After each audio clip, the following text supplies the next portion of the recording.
You have to pardon me while I take care of something real fast for the community tab.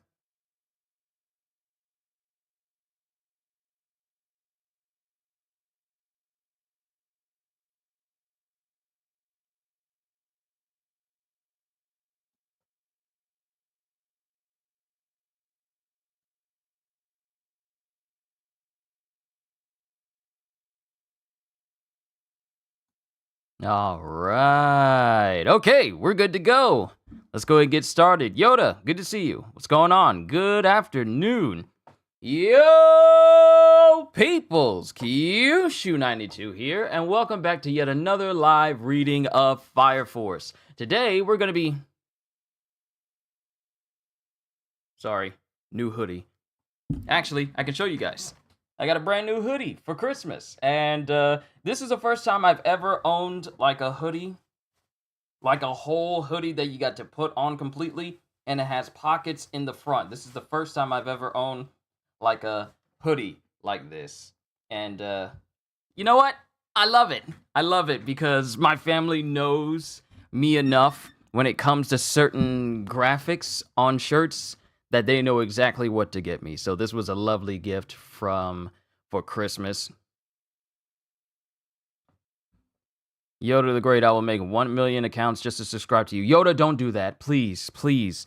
Don't try to inflate my numbers don't try to inflate my channel with multiples of accounts just to, make my channel look bigger, because I don't want you to get in trouble, and I definitely don't want to get the channel in trouble, because then it's going to look kind of suspicious that I have 1 million subscribers, but not 1 million views on any of my videos. So please don't do that, please. I'd rather the people who subscribe to my channel are actual people instead of, you doing that. So please don't do that, please. I admonish you, please don't do that. But you saying, look at you with that hoodie, you gamer. Yes, sir! Looking drippy? Well, thank you. Summary! During the battle against the Titanic Infernal that appeared in the Pacific Ocean, Shinra makes an Adola link that takes him to glimpse the world before the Great Cataclysm. Please let me know if my audio is fine and it doesn't sound too far away, because I want to make sure that my first stream for the year starts off on a good note. The next thing he knows, 3 months have passed, and he has no memory of any of them. His friends tell him he was like a different person during that time. Arthur hypothesizes that Shinra has been taken over by his doppelganger. With the Great Cataclysm underway, infernals are appearing with greater frequency, and pyrokinetic powers are growing stronger. As Company 1 begins to put some infernals to rest, suddenly a powerful demon infernal arrives on the scene. Back in Asakusa, Benimaru reacts to its presence. So the chapters we got is 223, all the way down to 231. Let's begin! And we have Lee. Am I going to stream Pirate Warriors? Why do you ask? Is it because you saw me playing Pirate Warriors on the Discord? I probably won't stream Pirate Warriors today because, frankly, I'm just doing a bunch of farming. I'm just doing a bunch of farming for souls because next week is when we get the new content drop for the game. Oh, I could say that. It's next week.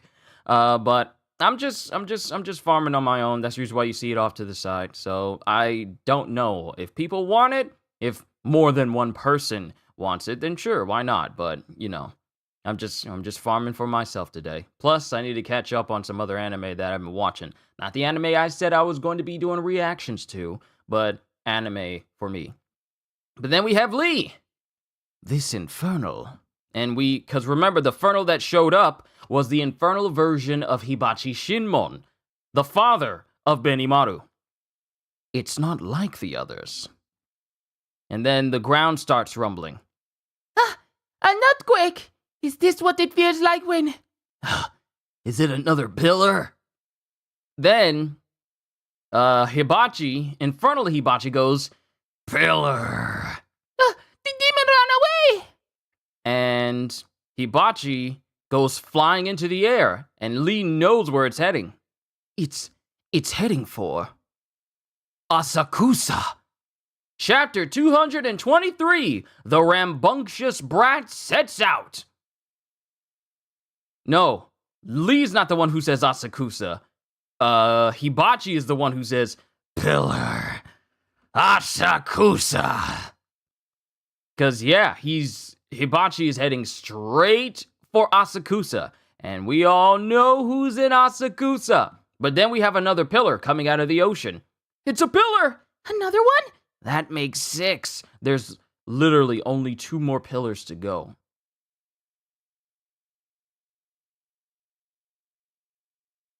What episode am I in Jujutsu? What episode am I in Jujutsu Kaisen, Fire Force, and One Piece? Well, I've seen every episode of One Piece. There's one more episode of Jujutsu Kaisen that dropped last Thursday, but I didn't watch it. I'm gonna watch that after I'm done here. And Fire Force, I have watched all of those episodes. But, and from those 3, which one do you prefer the most? I mean, it should be obvious which one I really, really prefer over those 3, but, yeah. It's a pillar! Another one? That makes 6. How long is this going to go on? What is happening to our empire? A 6th pillar. And a 7th one? Oh! Okay, so much for it just being only 2 more pillars to go. There's only 1 now! Because a 6th pillar and a 7th one popped up at the same time! And we have Captain Obi. 1 in Tama Bay and 1 in Sumida Bay. 2 pillars at the same time? Then we have Hinawa. Haijima and the Imperial Army went to intercept the Infernal at the 1st pillar as per usual. But they won't have enough soldiers to fight at 2 pillars. The 7th pillar is in Sumida Bay. That's near Asakusa. Pardon me. That one was creeping up on me all morning, I'm sorry. The 7th pillar is in Sumida Bay. That's near Asakusa. It's time for us to step up. Don't forget that Company 8 is wanted for treason. I recommend we keep a low profile. This is no time to worry about getting arrested! Then we have Benimaru and Joker. You still plan on staying out of it, Mr. Toughest? This is the Empire's fight. It's not my problem. Waka, can I have a minute? And this is Conro. What? Some of the crew tell me they saw a demon infernal from the watchtower. It was flying over Asakusa, and it looked just like... And then we cut to the news feed. As with the pillars before it, a giant infernal has been spotted beneath the 6th pillar. Meanwhile, the 7th pillar is unique in that no giant infernal has been discovered in its vicinity. However, we have confirmed reports of a human-sized infernal hovering in the air nearby. And the person who's guarding the 7th pillar is Hibachi himself. Benny, I know. As it shows Hibachi floating next to this pillar, smiling, still with his arms crossed. That's the old boss, or is some fox playing the trick on me? I'll go handle the 7th pillar. And this is Benimaru. You're going to help Captain Shinmon? What made you change your mind? I don't want any of you butting in. This is my fight.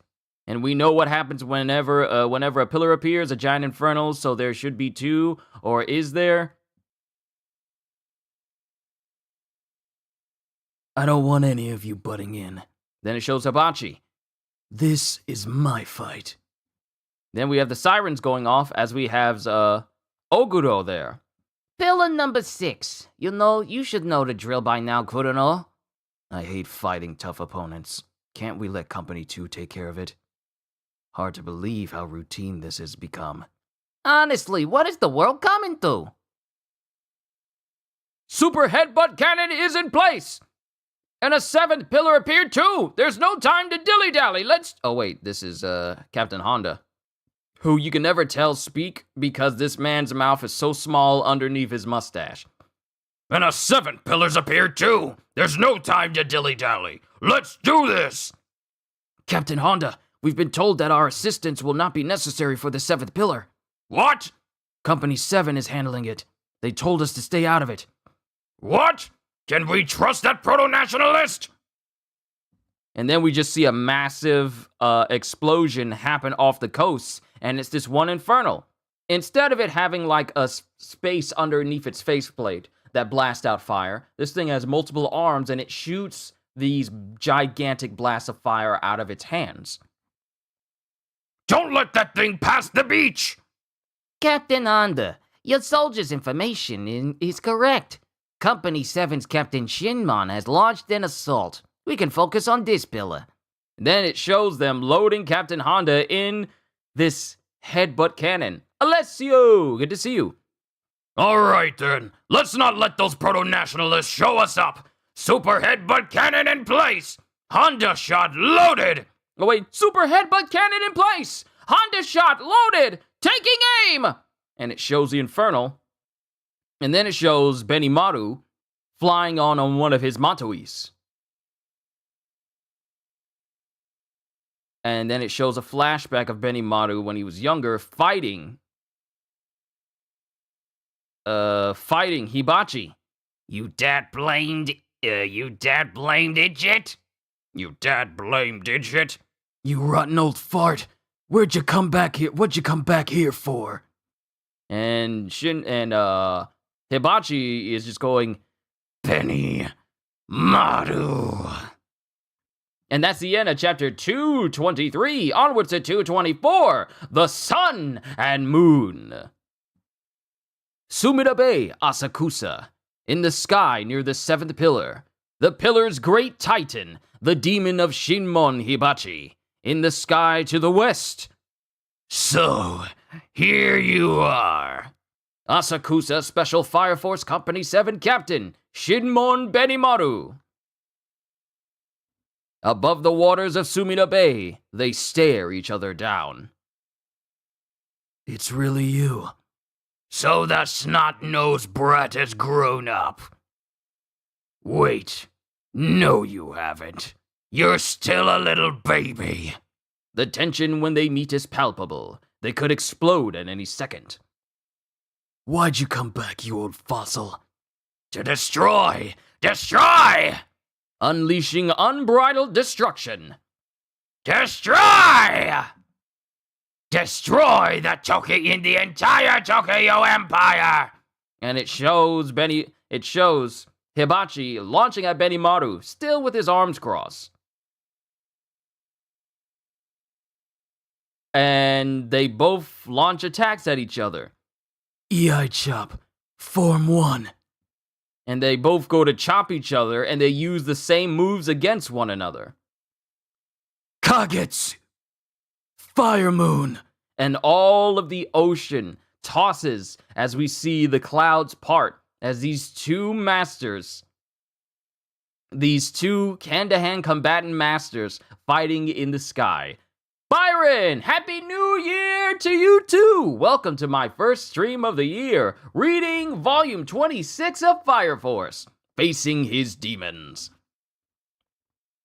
Wait, did I say the name of this? I did not, did I? I said, yeah, we're reading volume 26 of Fire Force, Facing Its Demons. If I didn't say that at the beginning, if I did, then I just forgot about it. But if I didn't, yeah, there we go. But we see in the next panel, we see a whole bunch of slashes aimed at Kareem and Lee. Look at his sky! Hibana, this way, hurry! I'm in heels! And Kareem looks over, and we have Conro with Captain Hibana. What are you doing here? I had my doubts, but that's definitely him. That's the old boss. A doppelganger! You mean that demon infernal? He's the one who loved Asakusa more than anyone in the world. Former boss of the Asakusa Hikeshi, Shinmon Hibachi. So he's the one who ran Asakusa before the Special Fire Force stepped in. Yeah, he taught us everything we know. So that demon is Captain Shinmon's mentor? Or his doppelganger? And it shows Benimaru fighting Hibachi. Massive hits, shockwaves launched everywhere, and Benimaru gets launched towards the ocean. And then Hibachi crosses his arms, setting spires of fire towards Benimaru, and Benimaru manages to get on him one of his Matois, and there's a massive explosion in the ocean. Of all the places for them to have their fight, the ocean is pretty much the best. But it turns out that this attack from Hibachi, while Benimaru was able to shield himself from it, it reached all the way to the coast behind him. And a large amount of collateral damage has occurred because of this attack. Somebody help! We're injured! What do you think you're doing, old man? You're just as green as ever, eh? Did you come here just to whine at me? EI Chop, Form 4! Sekijutsu? No! Burning Sun? No! As Benimaru goes in to intercept Hibachi before he uses Form 4. And then it shows Benimaru staring down Hibachi, and then it shows a flashback image of Benimaru with the same exact face, but, as a kid. You haven't changed. You're the same little boy I picked up off the streets all those years ago. Okay, so now we can confirm that Hibachi's not his biological dad, but Benimaru inherited the name because he picked him up off the street. Okay, just had to confirm that for myself. And Benimaru pops up Hibachi's arm and puts his hand towards Hibachi and proceeds to blast him. Well, you might be taller, but that's the only thing that's changed. You're still a yellow-bellied lily-liver coward. Yellow-bellied lily-livered coward. You're still a yellow-bellied lily-liver coward. I notice you've been showing up in my dreams, but I didn't think you'd come back to life as a monster. I bet Conroe never gets a moment's rest taking care of you. What did you say? You're a wishy-washy little brat, Benimaru. You've been running Asakusa since I snuffed it, haven't you? But look at you. I bet you still can't fire off a DC Nichirin. And that's why I had to come back from Adola, you baby. And that's why I had to come back from hell, you baby. Hell? You mean Adola? Those EI chops. They're just like the real old bosses. You're just his doppelganger, aren't you? Oh, please. Like you care if I'm real or not. What matters is you've forgotten what a real Nichirin looks like. So now old Hibachi's here to show you. And that's the end of chapter 224. Onwards to 225. Childish Moonlight. Woo! No doubt about it. That's the old boss's Nichirin. And it shows Hibachi using this massive Nichirin sun behind him. It's even bigger than the one that was around Benimaru at that one time. It's large. From the look of you, I'm guessing your Nichirin still isn't good enough. After all this time, you still don't think you have what it takes to carry the weight of Asakusa? Didn't you learn anything from watching me? Have you forgotten how you died, old man? And then we go, oh, wait, how did he die? That's just another part of being an Akusa Akeshi. You're the one who can't let go of my death. You know what they call punks like you? Exactly what you called me all my life. You're a dad-blamed idiot! As it shows Hibachi kicking Benimaru in his chest. Why you gotta get up in my grill, you lousy old geezer? All I did was get in a fight. The problem is the kind of fight. Who cares what kind of fight? If a guy ticks me off, I'm kicking his behind. You idiot!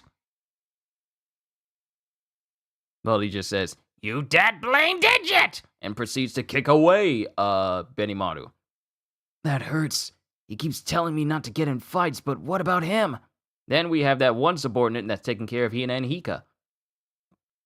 Guess you got lectured black and blue again, Benimaru. Huh? What?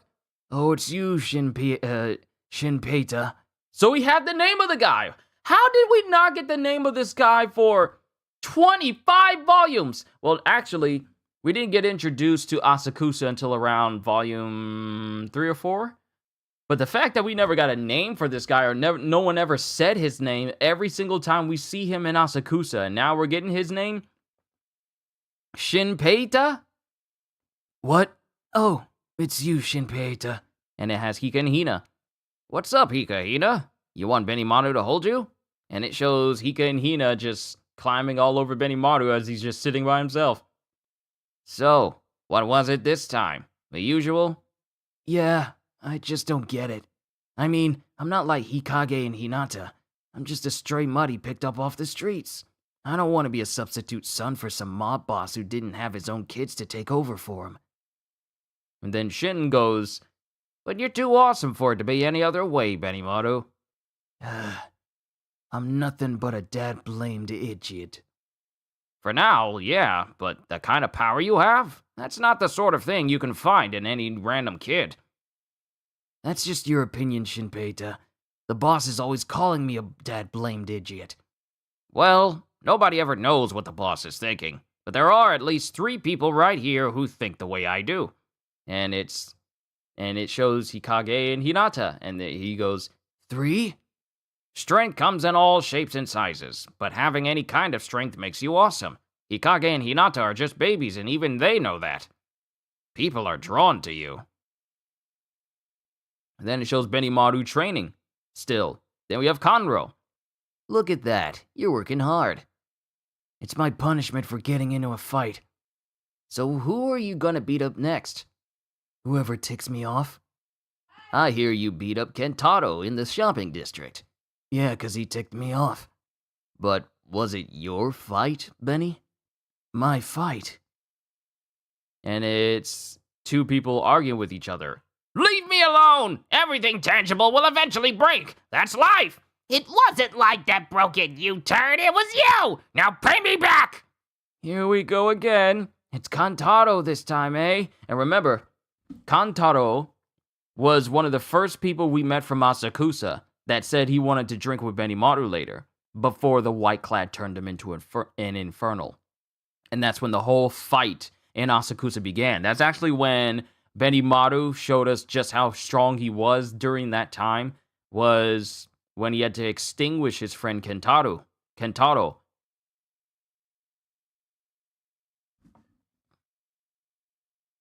Oh, it's not Kentaro, it's Kantaro.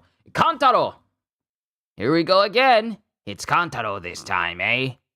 Hey, move it! Ah!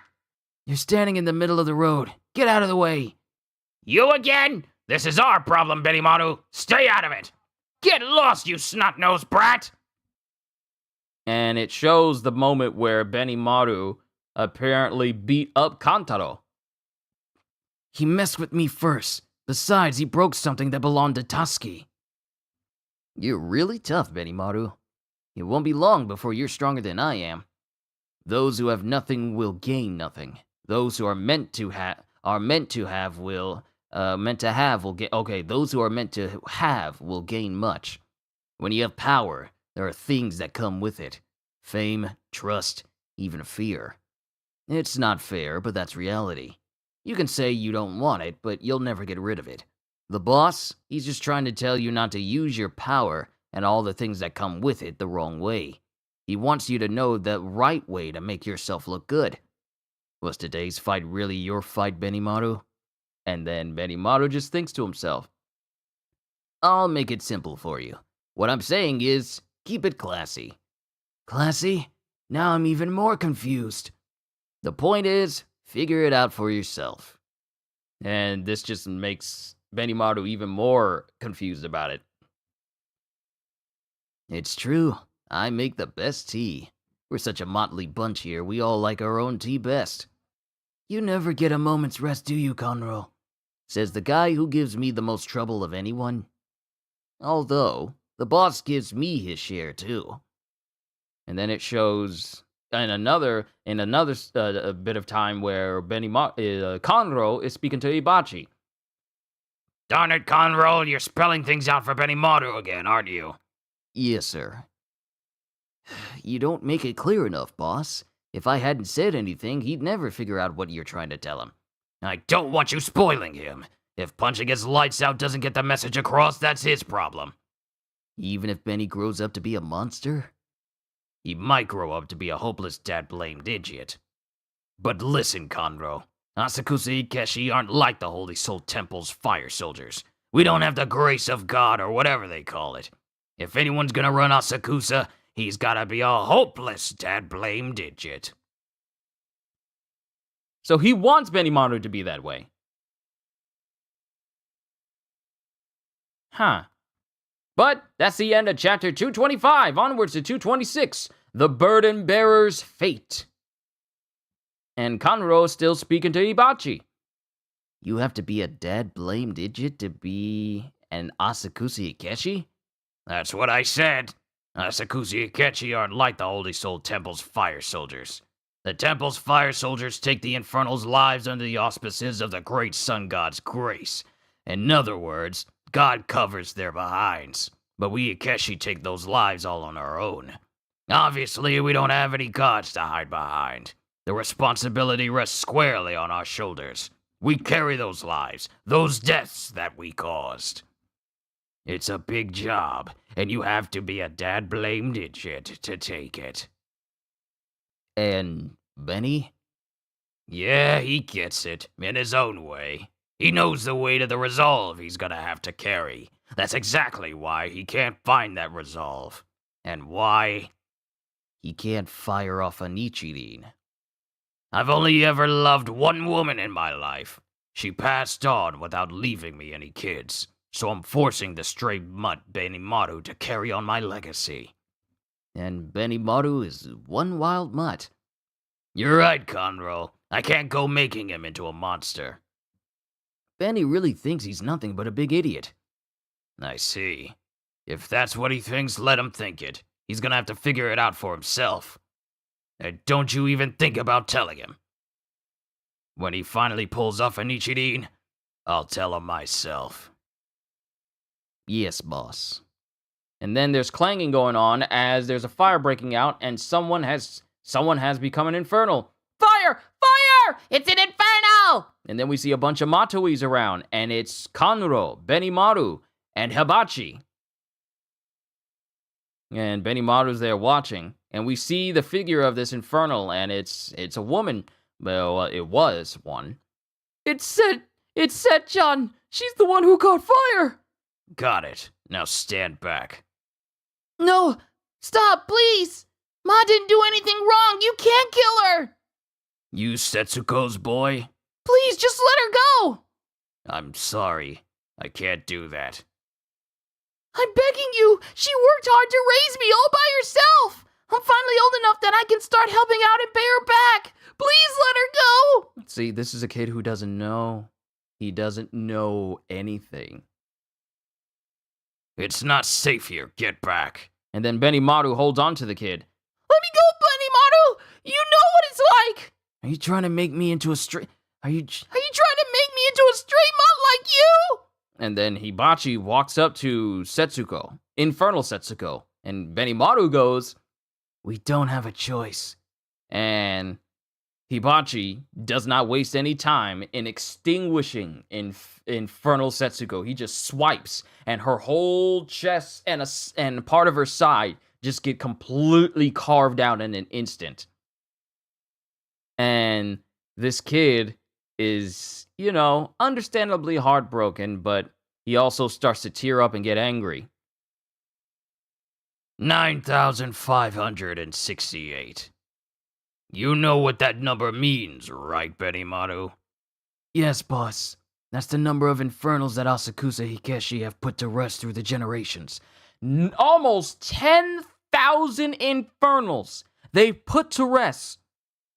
That's crazy.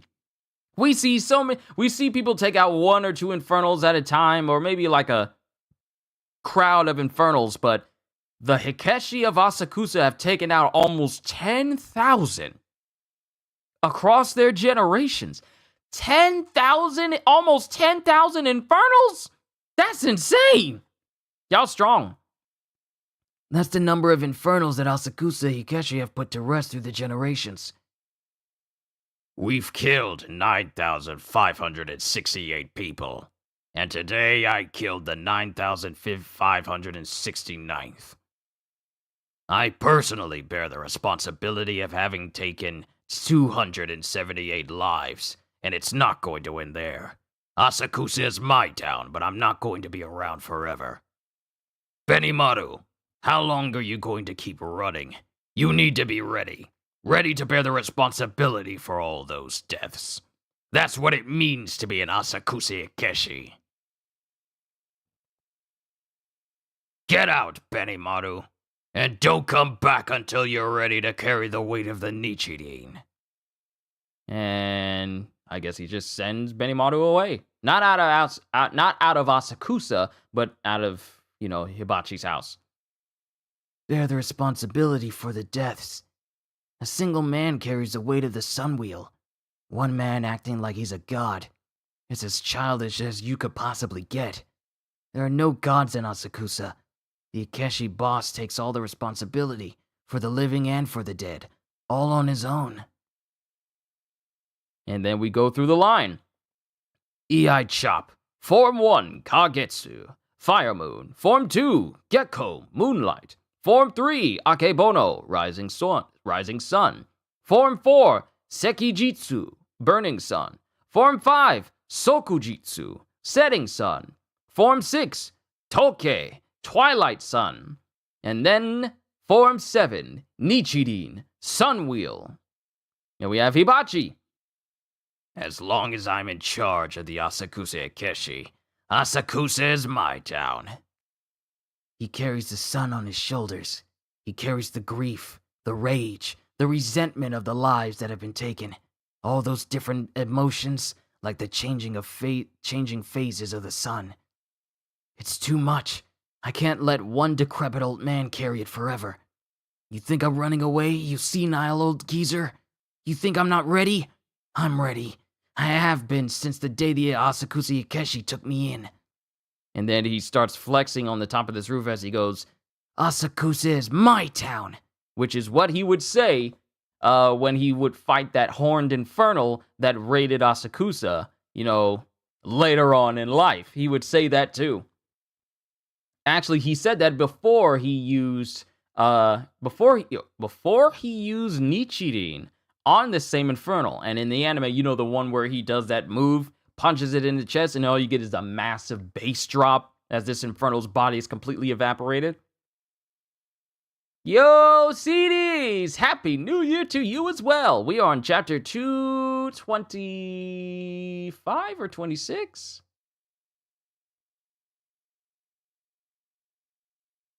Hold on. I think we're on 25. No, we're on 26. Yeah, we're on 26. We get to Hibachi again. Looks like he's finally found his resolve. I got careless, told him too much. I'm a dad-blamed idiot.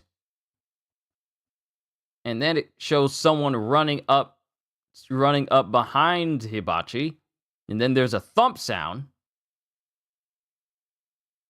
As that same kid whose mom was extinguished.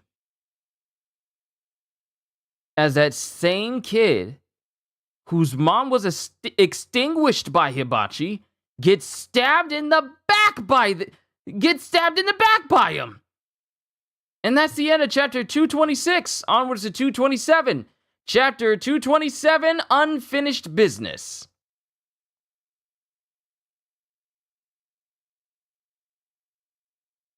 And then we see Hibachi up against the wall, bleeding, as this kid with tears in his eyes and sweating as he's holding a knife going, I didn't do anything wrong. Yes, you did. It's exactly what you did. No. What you did was stab a living person. What he did was extinguish an infernal. Infernals are not living people.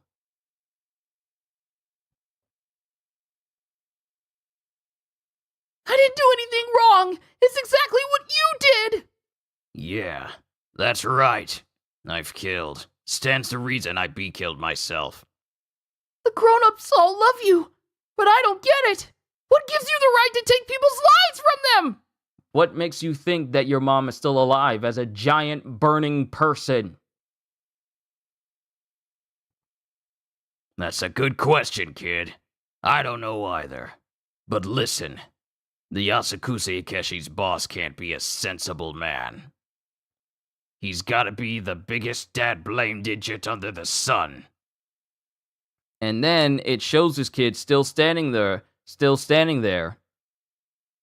while Hibachi falls over to the side and dies after being stabbed in the back. A woman sees him, and then this kid is grabbed by other adults. And then we have people chiming in. Seiya! Soya! Seiya! Soya! Seiya! Soya! Benny-chan, my husband! This'll be Taichi's final send-off. Let's give it everything we've got. And he throws a Matoi in the air. And then it lands on a building. Multiple Matois. And the whole building gets completely destroyed. Woo! Benimaru! This is for Taichi! Show him how much you care! And then everyone's cheering. Woo! The Ikeshi under Waka. They're really something.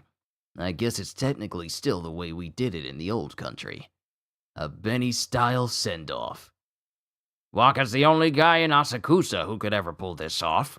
Why was he so reluctant to take over? Well, Benny doesn't think he ever proved himself to the old boss.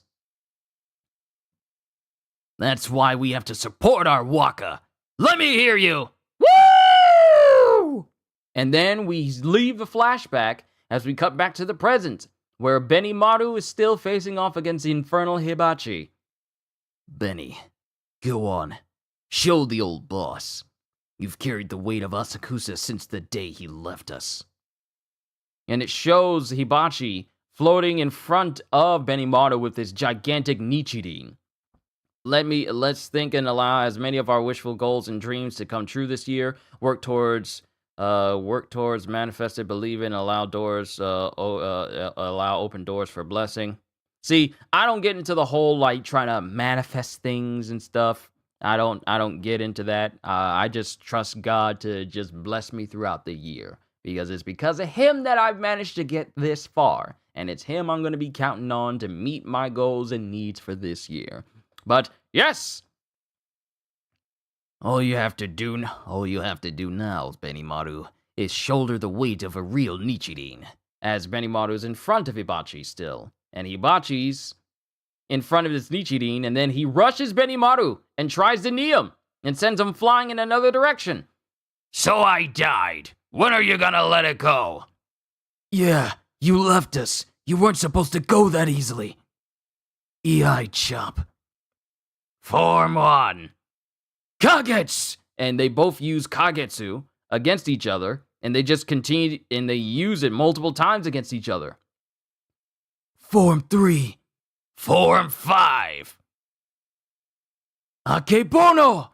Sokujitsu! Rising sun versus setting sun.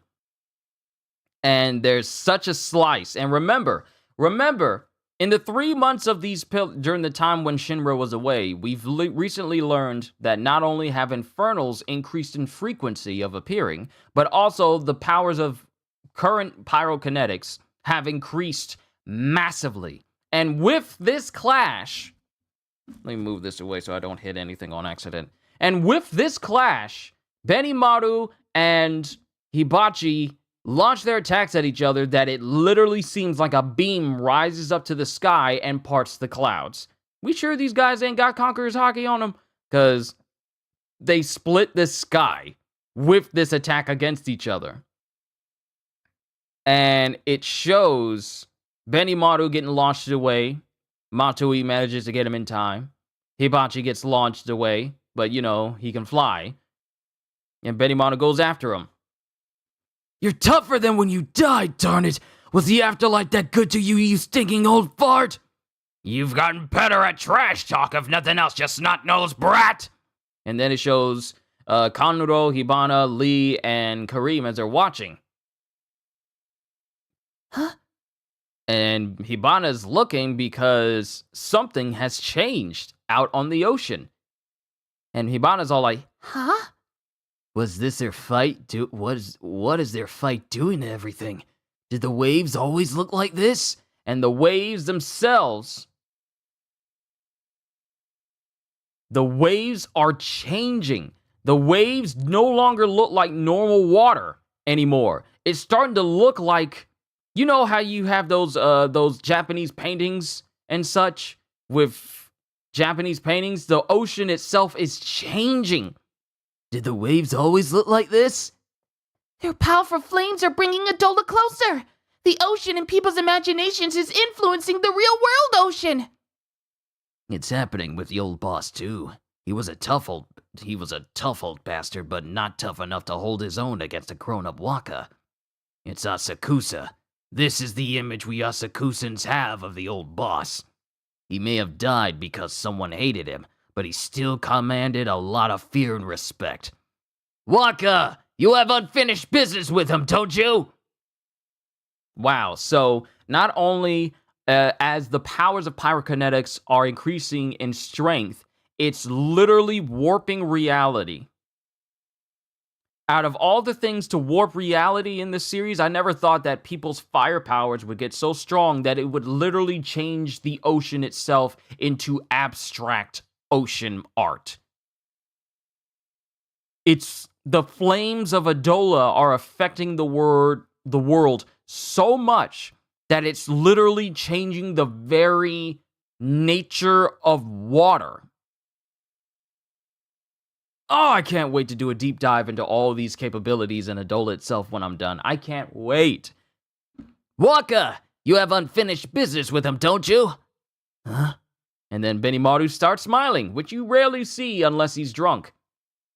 Hey, ex-boss, since you came all this way back to the mortal plane, I got something to show you. Don't make it so easy to kill you this time. And that's the end of chapter 227. Onwards to 228, a souvenir for the afterlife. And then we have Shinpeita. Lieutenant Conroe! Where are Waka and the old boss? Up there. And he's looking up to the sky, and he's seeing Benimaru fighting Hibachi in the air, but they're just moving so fast that all you just see is a shockwave from their impacts, but you don't see them until the very next panel. Could be a combination of telekinesis and fire, and it's a new power. Well, I don't know. I'll learn later. But the thing is, CDs, what we learned is that, because I don't know if you were here yesterday, what we learned yesterday is that when Shinra went into the past, we find out that the Great Cataclysm pretty much warped all of reality. The previous world from the first cataclysm, the first failed cataclysm, it was our world. Our world. Like real life, it was our world. But then the Great Cataclysm happened, and it warped reality to a degree that it turned our real life into that of a manga anime world. It warped it. It fundamentally changed the laws of physics, reality, everything. So, with the power of Adola and everything linked to it, it has reality warping capabilities. And the people who are able to affect it the most are the pyrokinetics of this world. So, I wouldn't say it's a combination of telekinesis and fire, but everything that's happening right now is the more powerful these pyrokinetics are becoming, the more they are actually they're actually starting to warp reality.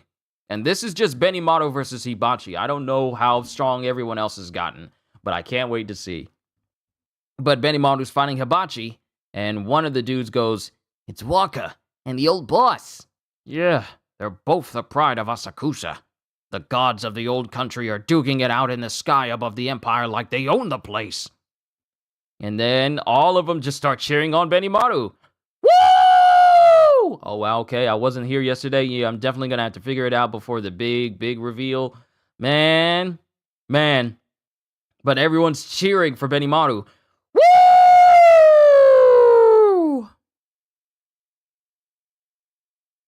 The flames are so powerful it's drawing Adola closer, and if Adola is closer, it means the imagination of humans are becoming reality like the way they perceive the ocean.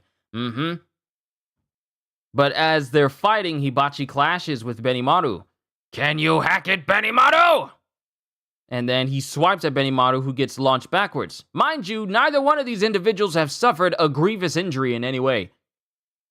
So now the oceans are looking like the way they do, in those paintings. Yes, the same type of paintings the people from Asakusa would be more accustomed to, would be more familiar with. Their literal imagination, because of their powers and them bringing Adola closer, is affecting the ocean, so it's like how anyone from Asakusa would imagine the ocean to be. That's what Adola is doing. That's what the flames of Adola are doing. You came all the way back to life. I wouldn't be so inhospitable as to send you straight back where you came from. So what?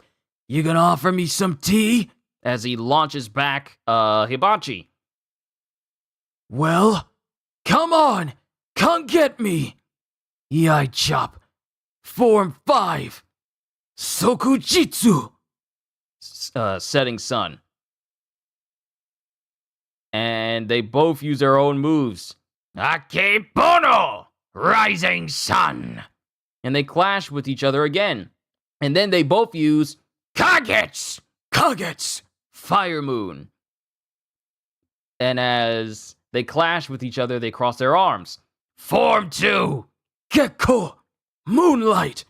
And it's their powers. Remember when Benimaru used Moonlight the first time in order to temporarily blind the White Clad while he escaped with the rest of Company 8 after the whole raid on the Fuchu Penitentiary? Well, now they're using a Gekko so powerful that it literally it fills the sky with light to the point where the only thing you can see is just everyone being engulfed in this light. So it's the powers have greatly increased since the last time.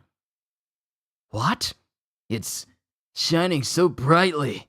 And as Benimaru is flying up ahead, he sees Hibachi right underneath him. And the oceans have pretty much, because of their powers and because of their fight, had warped into that of like a classic Japanese painting. The ocean no longer looks like the way it did before. It's been changed.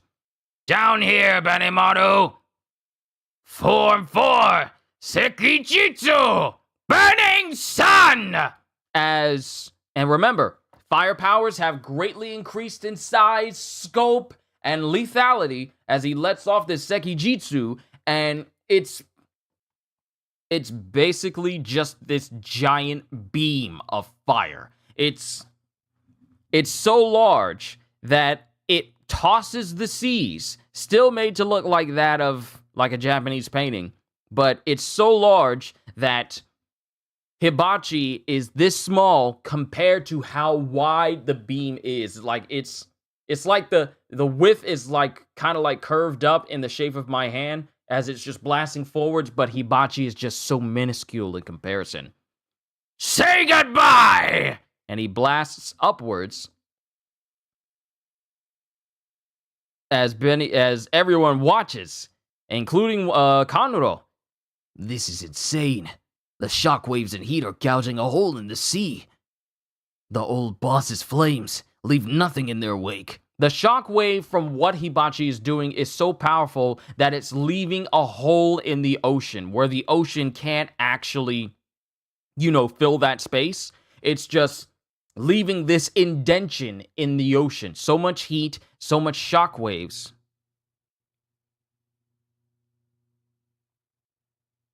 That it's just leaving this big indention in the water that just won't let up. The old boss's flames leave nothing in their wake. But the old boss knows as well as I do. As the flames dissipate, and then we see some more flames, but we also see Hibachi smirking, as Benimaru is completely unscathed, and the flames around Benimaru no longer take on the classic flame shape.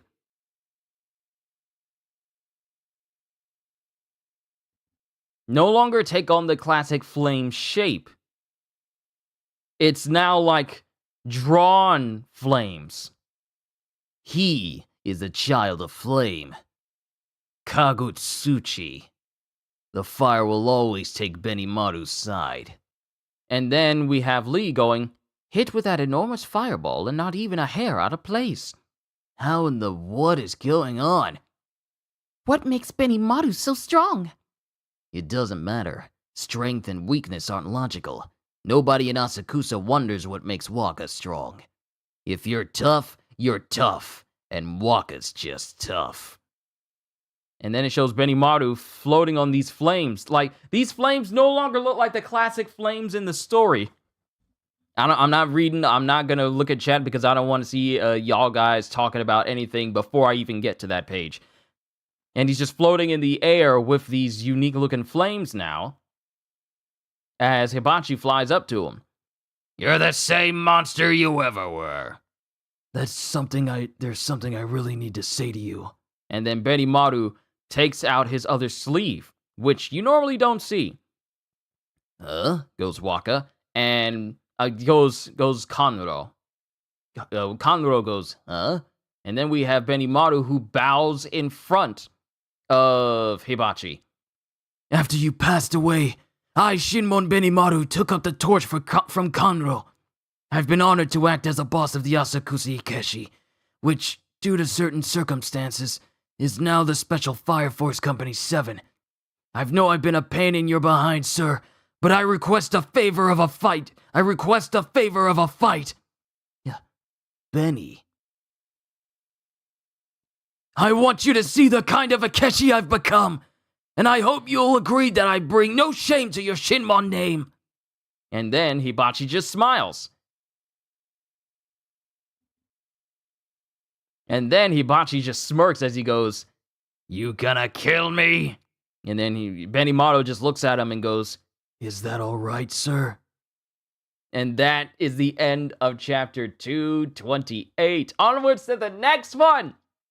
And we have Benimaru starting this next chapter going, These are my Ikeshi.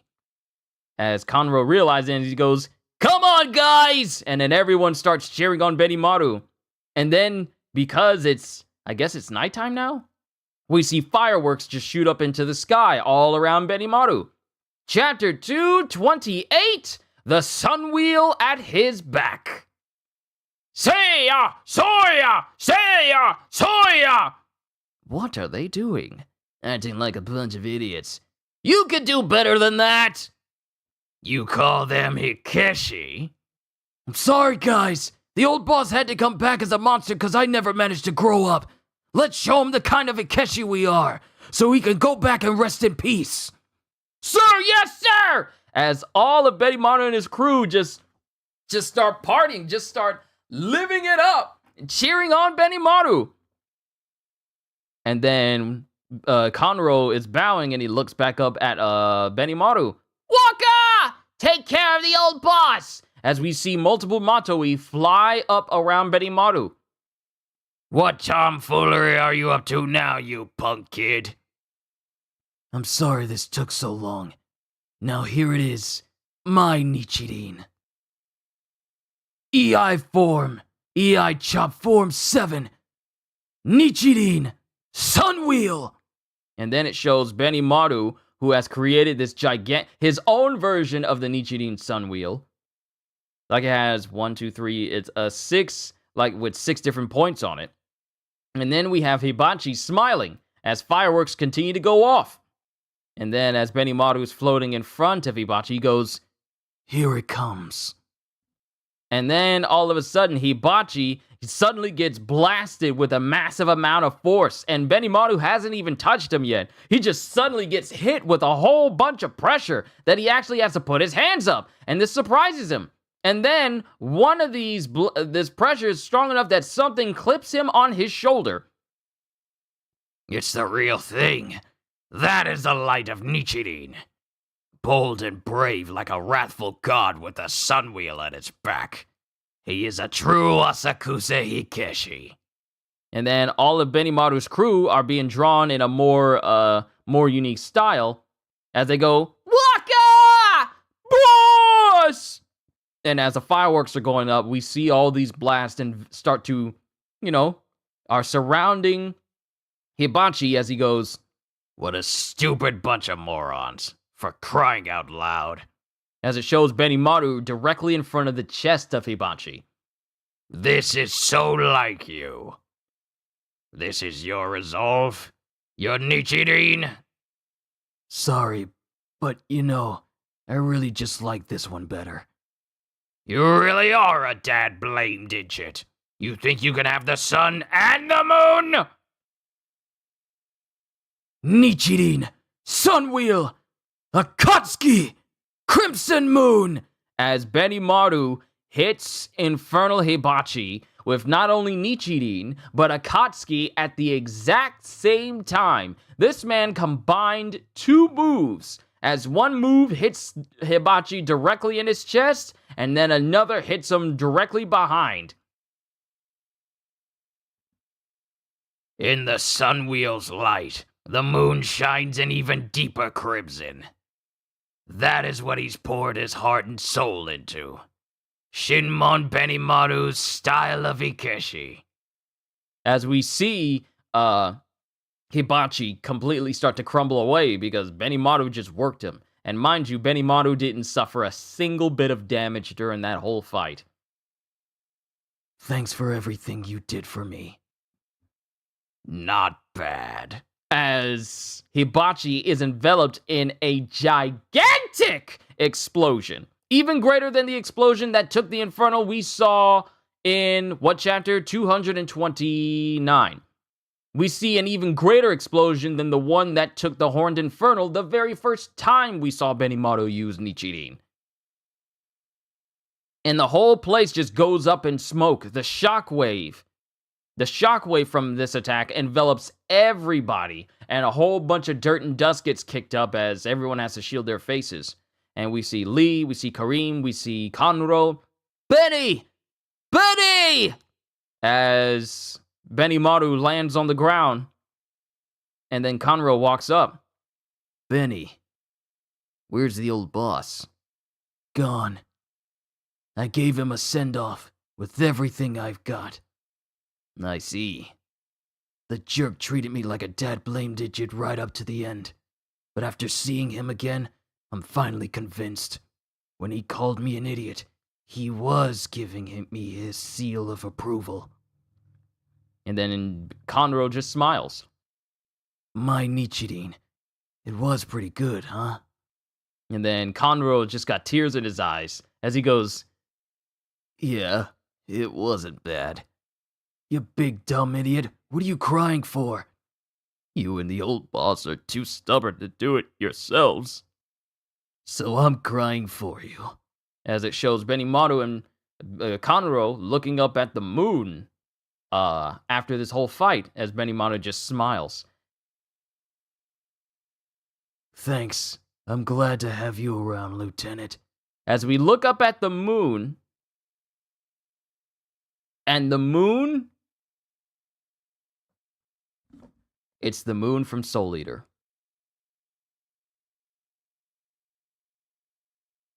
It's the moon from Soul Eater.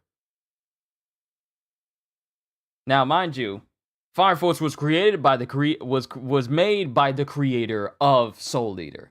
But the last panel we get is the moon from Soul Eater, just in the air, curved moon, like it's a whole face smiling with an eye on it.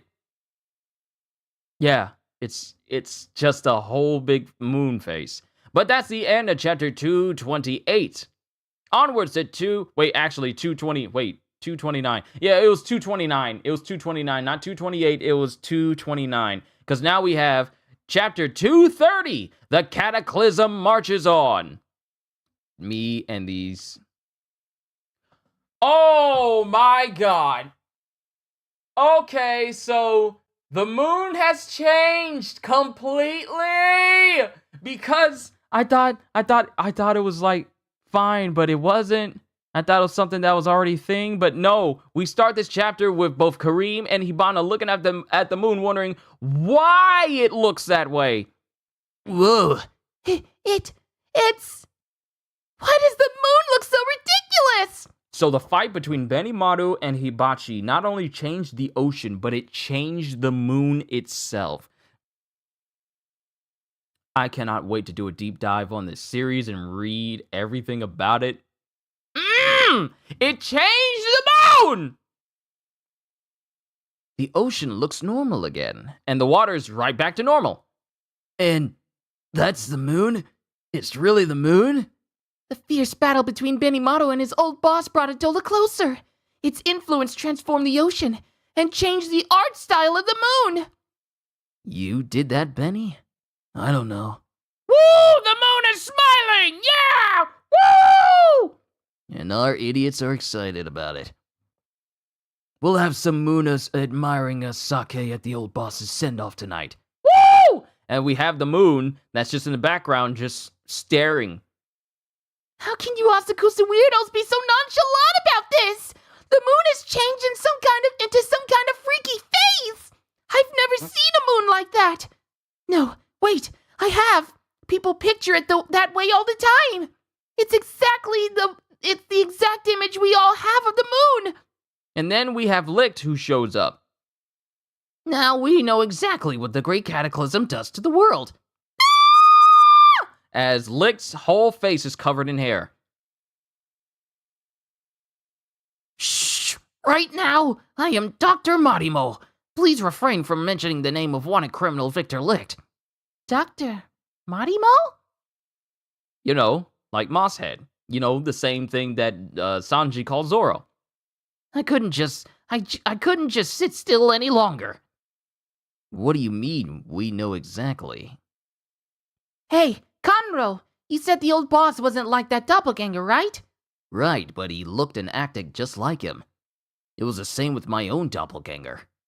Destroy the Tokyo Empire! As we're also seeing the blast left behind from what Hibachi did before his big fight with Benimaru.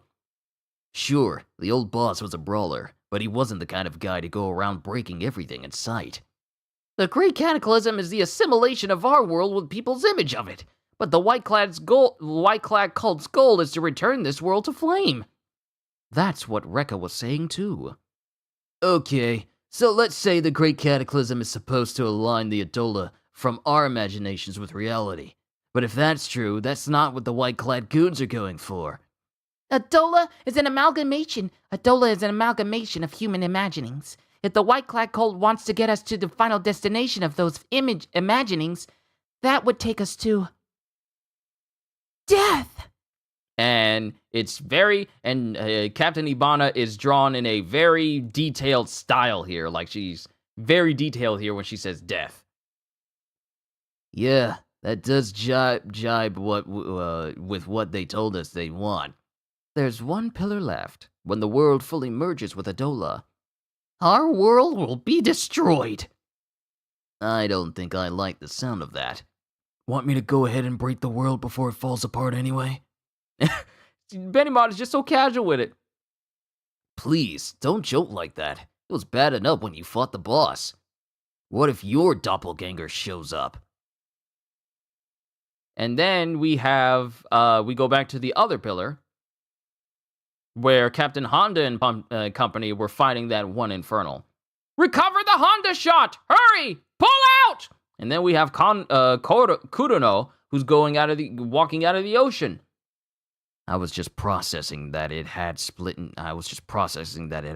two, and the next thing I knew, there were 64 of them. This is why I hate strong opponents. If we'd left it to Company 2, there would have been serious damage to the city. Aren't you glad we came to help? Yeah. Once there were 64 of it, they were all weak, so that was fun. Good. No, it is not good. It looks like Company 7 took care of the 7th pillar for us. They should have done all of them. Their toughest guy on the force likes fighting strong opponents, doesn't he? He might come for you one day. I hope not. Now there's just one left. Will they be adding more demons to the fire? That's not clever. Pay cut for you. You're the demon. And then we cut back to the town again, and people are speaking. It's like regular civilians. There are now, or this, I think this is a person going, there are now 7 pillars. The great cataclysm appears to be proceeding smoothly. Indeed, with or without me, the world will meet its timely end. However, Oh! It's Show! It's Show! And he's just blending in! there are now 7 pillars. The great cataclysm appears to be proceeding smoothly. Indeed, Show and Arrow! with or without me, the world will meet its timely end. However, and it shows Show and Arrow just in casual looking clothes. Arrow looks so nice, and Show looks so, what's the dude's name from Black Butler? He's that type of style. Look at that boy! He's so cute, I can't believe we live on the same planet! He must be an angel. An angel has come to Earth. That's the only explanation. And Show is being fawned over by girls. something is amiss. I thought we had blended in perfectly with the surface people. Shall I snipe them to prevent suspicion? Not yet. My family, my brother, my mother. I want to learn about my family before the world is destroyed.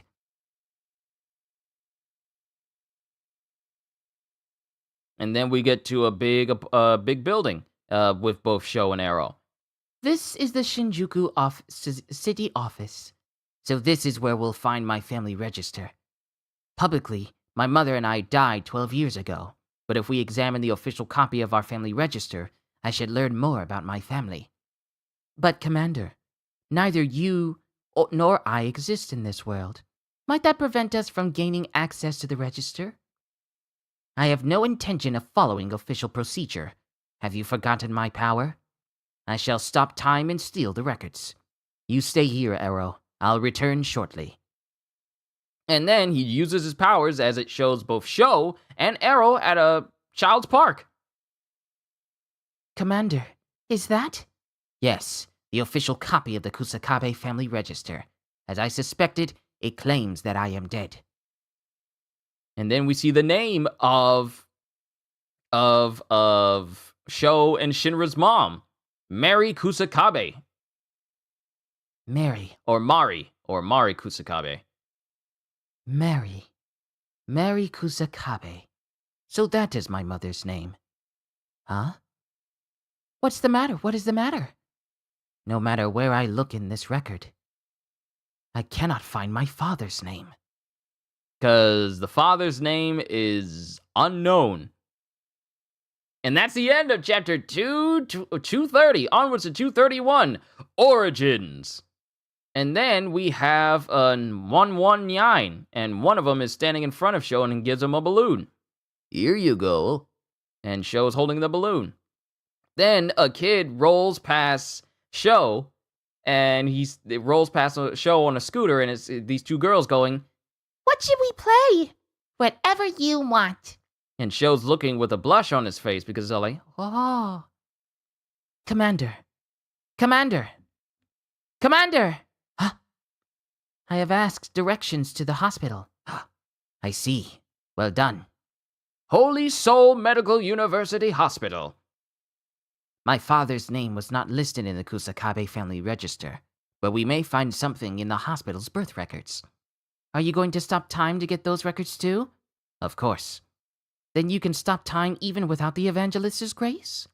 Likely an effect of the great cataclysm bringing Adola nearer. And in an instant, Show's gone. Commander? Is he already in the hospital? I'm right behind you. Now I am off. And he's playing with her. Show is playing with her. Now I am off. And disappears. The commander is being playful. How unusual. And then it shows Show having the records from the hospital. The benefits of having the ability to stop time. It is not something to sneeze at. Because with stopped time, there's so many things you can do. You can dodge bullets. You can set up people to get grievously or fatally injured in so many different ways. You can accomplish so much. You could literally fold 5 or 10 or 15 bags of clothes during stop time, and it's almost as if a second has gone by. So many beneficial things, not just violent things. There are many violent applications, but there's so many things you can do if you had the power to stop time. Slowing it down is something at least, but being able to move so fast that only a second passes in real life, but you've done so much during this interval, time manipulation is a cool power to have. But he has the records. You can rob banks, that's an option, but I ain't even trying to do that. I ain't trying to do that. Well, nothing. I cannot find my father's name in these birth records either. There are times when the mother doesn't know who the father is, or won't tell. Perhaps your mother bore you as a single parent? That is quite plausible. However, look at this record here. What? They tested for a virgin birth? Then there's a possibility she may have become pregnant without intercourse? Would they have run the test if that wasn't the case? I've never heard of such a thing happening, not even on the surface. If this is true, then surely people talked about it at the time. We need a place where they keep past newspapers and the like. Shall we investigate the National Library? Though I suspect such an investigation would be a waste of time. Then why not try visiting the area where the Kusakabe family lived? The Civic Center might have community newsletters from that time. The Civic Center, eh? And then we're here at Shinjuku Civic Center. Why are we doing this? I have but to steal them again. I believe it would help to speak with someone who was present at the time. You're the ones who was asking about the newsletters from 17 years ago? Have you learned something? The man who wrote those newsletters is our director now. You can ask him about it in person. Community newsletter from 17 years ago? Why? I mean, I did go through the trouble of writing it, so I'm happy that someone cares. Anyway, have a seat. And it's this elderly gentleman with the balding head. Knowing that there are people actually reading those newsletters makes me glad I wrote them. He talks incessantly. Was he born speaking?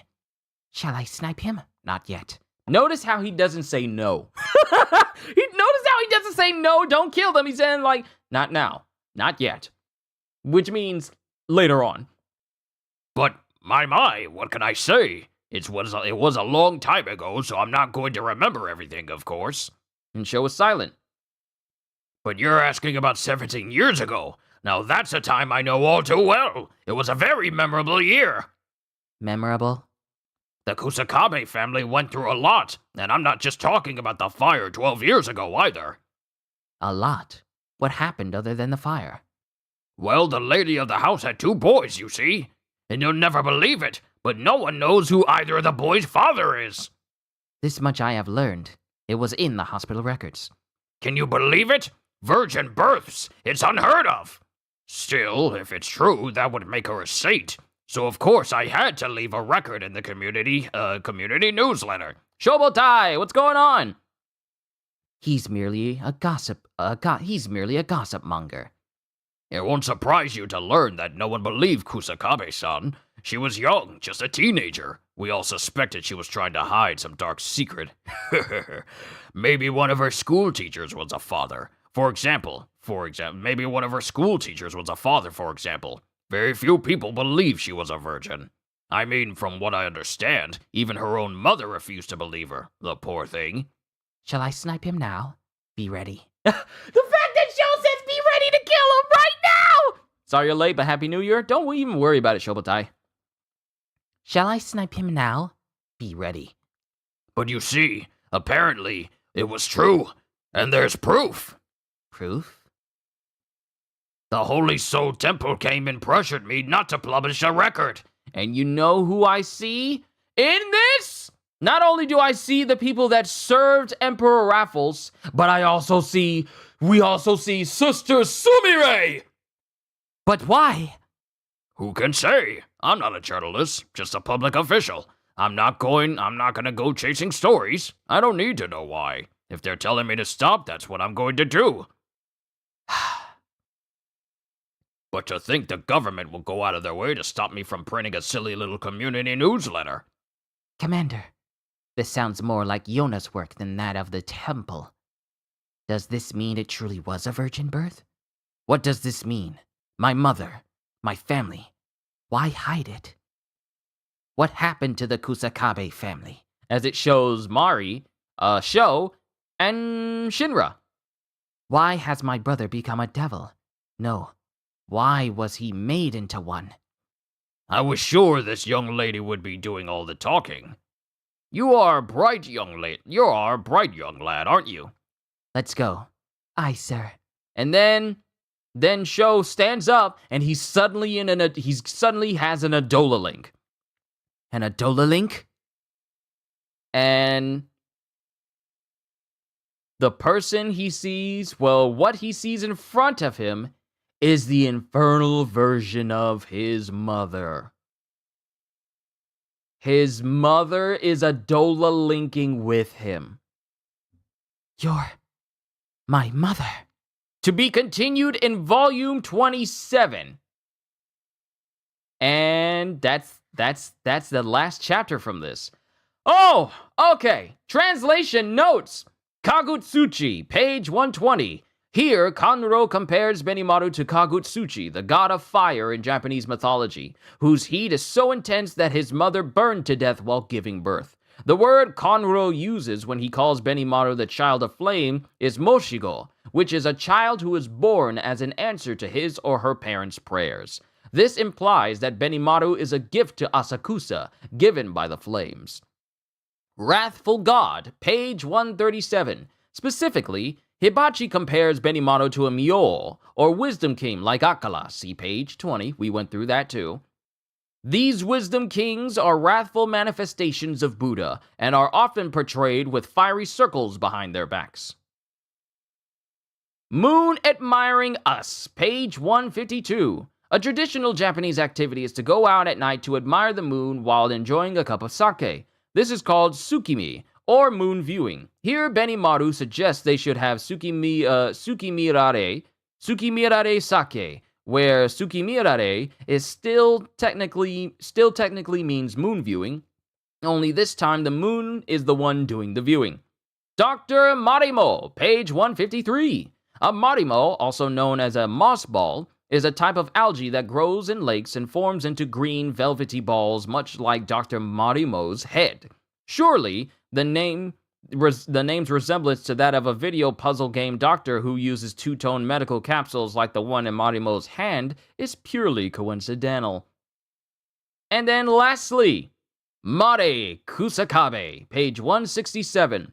The reader may remember Shinra's determination to call himself whatever is currently relevant man, as he explained back in Volume 9. This determination comes from the term Shinra Bansho, which means all creation. The Chinese character for Ban can also be pronounced man or man, so when Shinra calls himself Shinra Man, it leads straight to his brother Sho, and thus Mari connects the two of them. The translators bring this up because the Ma in Mari Kusakabe uses the very same Chinese character as Ban and Man, making her another link between the brothers. And that, ladies and gentlemen, is the end of all the translation notes. There's a lot more pages in the volume, but it's all ads for different manga series and such. But we are done with volume 26 of the series, Facing His Demons. We've seen Benimaru reach an even greater level of power, to the point where the man is just basically a nuclear bomb now. And now, this is also my first stream of the year, so I'm very happy. When you picked up Fire Force, I never suspected the term virgin birth would be a plot point at all in the story. Details count. My other question is, do you think Licht went all in to the disguise and dyed his hair green too? I would not be surprised if he dyed his hair green, but he's not really helping himself if he's still wearing the same exact clothes. You know, lab coat, red and white striped shirt, and the same pants and everything. He's not really going that extra mile. I mean, even Sho and Arrow went the extra mile to hide themselves. They just wore regular clothes. And, you know, Sho, he looks good in those clothes. But we're done with Volume 26, ladies and gentlemen. For my very first stream of the year, I have to say, I feel it was a massive success. I was able to get through the entire thing without a single interruption or even faltering at all. And I have to say, for me to start the year off with doing what I love to do for all of you. I am pumped for this year. Let's go! But I will catch you all in my next video because we're getting close. We only got a handful more. Ain't that something? We only got a handful. We got less than 10 more readings to do before we reach the end of Fire Force. And we're going to keep going. We're going to keep on going. And I'm excited. I'm excited to read to all of you. Y'all know I love to do this. I can't wait. So to everyone, welcome to the new year. And all I can say to you right here, right now is firstly, thank you for showing up to my first stream of the year. Hope you all enjoyed. Can't wait to see you all in my next video. Like, comment, subscribe, even become a member because I am always looking forward to entertaining you. So have a fantastic day. And once again, as always, later, peoples.